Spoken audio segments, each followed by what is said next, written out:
ઈષ્ટદેવ પરમ કૃપાળુ ભગવાન શ્રી સ્વામિનારાયણ આજે વડતાલ લક્ષ્મીનારાયણ દેવ દ્વિશતાબ્દી મહોત્સવમાં જે પ્રમાણે ભુજ શ્રી નરનારાયણ દેવના સ્થાનકને વિષયથી ઉપસ્થિત ભુજ મંદિરના ખૂબ આદરણીય શ્રદ્ધેય મહંત સ્વામી શ્રી ધર્માનંદદાસજી સ્વામી, શ્રી જાદવજી ભગત, ઉપમહંત શ્રી ભગવતજીવનદાસજી સ્વામી, કોઠારી સ્વામી આદિ તમામ ઉપસ્થિત ભુજના સૌ સંતો, આપણા વડતાલ જૂનાગઢ ગઢપુરના તમામ સંતો અને આપ સૌ મોટી સંખ્યામાં ઉપસ્થિત ભક્તો, આજે મહંત સ્વામીએ આટલી મોટી ઉંમરે જે દાખલો કર્યો છે એના માટે અમે બહુ હૃદયથી એમને ખૂબ ખૂબ ધન્યવાદ આપીએ છીએ.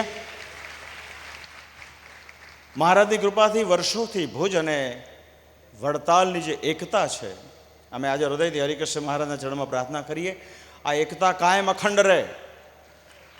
શ્રી નરનારાયણ દેવ અને શ્રી લક્ષ્મીનારાયણ દેવ બંને મહારાજે પધરાવ્યા છે, એનો આજે બહુ સરસ સુંદર મજાનો પ્રસંગ આપણે બધા ઉજવી રહ્યા છીએ. મહંત સ્વામી હમણાં બહુ સરસ પોતાના વક્તવ્યમાં વાત કરી કે એક દ્રઢ આશરો રાખવો, બે ગાદીનો એક દ્રઢ નિશ્ચય રાખવો. તો આથી વર્ષો પહેલાં વડતાલનું સ્વામી એક પહેલું વચનામૃત છે, એ આજે કારતક સુદ એકાદશીનું છે, 1882નું છે.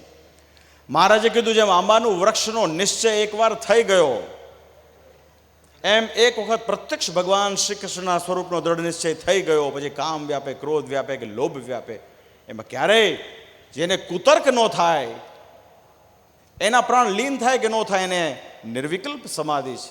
એમ કહેવાનું તાત્પર્ય એક વખત આપણા અંતરમાં નિશ્ચય થઈ ગયો કે અનંત કોટી બ્રહ્માંડના ધણીએ કલ્યાણ માટે સત્સંગ સ્થાપન પોતે જાતે મોટા મંદિરો કર્યા અને પોતાના સ્વાસ્થ્ય બાથમાં લઈને દેવ પધરાવ્યા, એનો એક વખત દ્રઢ નિશ્ચય થઈ જાય પછી કોઈ ગમે એટલો એમાં કુતર્ક લાવે નહીં.